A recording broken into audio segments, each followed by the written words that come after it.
di sebuah masjid bersejarah di Besut, Terengganu, tersimpan beberapa makam lama yang penuh misteri. Masjid ini dikatakan yang dahulunya dikenali sebagai Masjid 25 Rasul, kini dikenali sebagai Masjid Al-Jamhuriyah. Ia bukan sekadar rumah ibadah, tetapi menjadi lambang dan identiti Pekan Kuala Besut. Dengan keunikan seni bina dan sejarahnya, masjid ini berdiri megah sebagai mercu tanda Kuala Besut, sebuah pekan pelancongan yang terkenal sebagai pintu masuk utama ke Pulau Perhentian. Dibina sejak tahun 1926, masjid ini turut bersebelahan dengan tanah perkuburan Islam lama.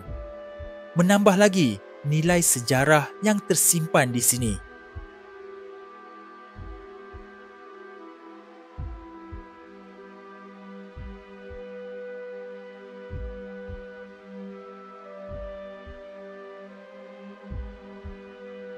Yang lebih menarik, berdekatan dengan mimbar masjid, terdapat makam-makam lama. Makam ini hanya ditandai dengan batu nisan bulat tanpa nama dan sehingga kini tidak diketahui siapa pemiliknya. Dipercayai makam tersebut berusia ratusan tahun. Malah, ada yang berpendapat ia mungkin milik keluarga dan sahabat Rasulullah. Kepercayaan ini dikaitkan dengan beberapa nama lokasi berhampiran yang menyerupai kawasan di tanah Arab. Antaranya, sebuah sungai yang dinamakan Sungai Nail berhampiran dengan kawasan masjid ini.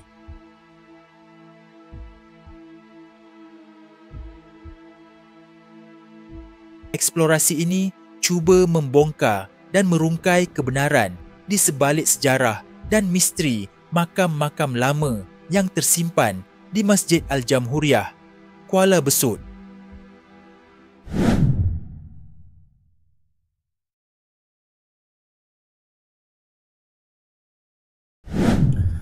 Okay, Assalamualaikum warahmatullahi wabarakatuh. Hari ini saya bawakan anda ke sebuah tanah perkuburan di Besut, Terengganu, di mana terdapat makam seorang tokoh besar di tanah Melayu. Tapi sebelum tu, sila like, share, komen dan subscribe channel ini. Semoga channel ini mendapat dapat menyiarkan lagi video-video yang menarik pada masa akan datang. Jangan lupa untuk join channel ini untuk menonton video-video eksklusif khas untuk ahli yang berbayar. Terima kasih pada anda yang sentiasa menyokong channel Studio and Exploration. Pada video kali ini, saya akan bawa anda ke sebuah tanah perkuburan yang terletak di sebuah masjid, sebuah masjid bernama masjid apa ni, Jumuriah, dekat Al-Jumuriah di Besut, Terengganu. Dan di masjid ini terdapat tanah perkuburan lama dan tanah perkuburan baru, dan ini adalah antara tanah perkuburan lama, kubur-kubur lama, dan dipercayai berdasarkan dapatan batin daripada kami yang makam berwarna biru hujung sana tu, itulah makam isteri kepada Nabi Ibrahim, iaitu Kanturah. Kanturah ni berasal daripada Champa. Dia seorang Melayu Champa, puteri kepada Raja Champa, Raja Melayu Champa. Kemudian sebelah ni berwarna merah jambu ni adalah anak dia bernama Fatimah Az-Zarah, nama dia.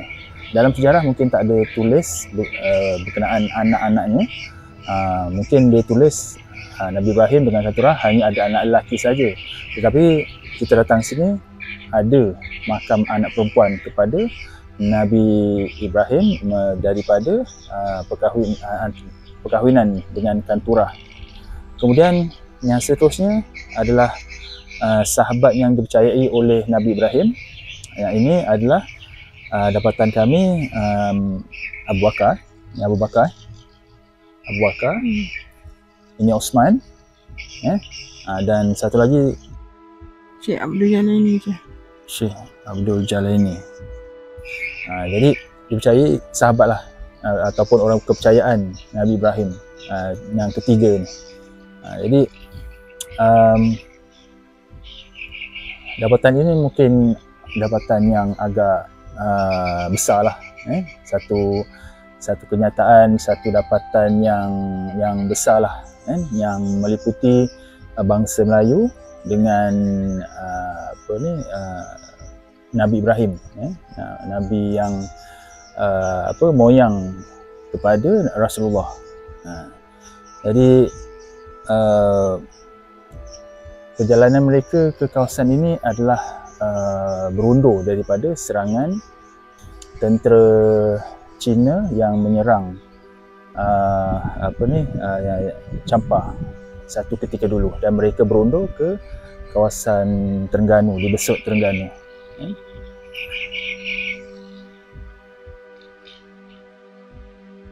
Makam di sudut kanan mimbar Masjid Al-Jamhuriyah dipercayai menyimpan rahsia sejarah silam. Ada yang berpendapat ia milik keluarga atau sahabat Rasulullah, dan kami menghormati pandangan itu. Walaupun berbeza tafsiran, ia memperkaya warisan bangsa. Bagi kami, nama-nama lama yang berulang dari zaman Nabi Ibrahim hingga Rasulullah menunjukkan wujudnya kitaran semula dalam kehidupan. Saya menyantuni makam-makam ini dengan penuh adab dan rasa hormat. Dalam budaya Melayu dan ajaran Islam, ziarah ke makam bukan sekadar rutin. Ia tanda silaturahim, penghargaan atas jasa mereka yang terdahulu.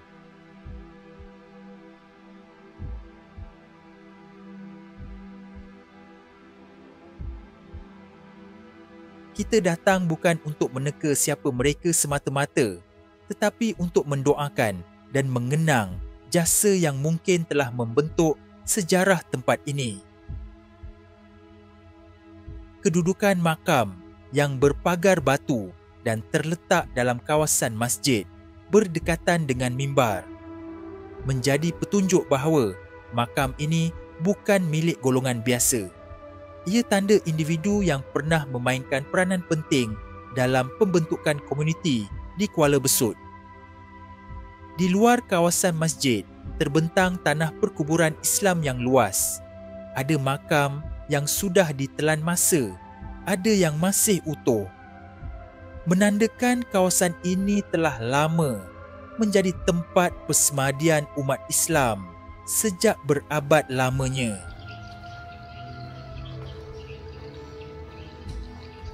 Sebelum pulang, saya melangkah masuk ke dalam masjid, menyelusuri ruang solat yang tenang dan bersih dengan karpet tersusun rapi menghadap kiblat. Tiang-tiang putih yang dihiasi panel berwarna, kipas siling dan layar digital menyatukan elemen tradisional dan moden dalam satu ruang ibadah yang harmoni.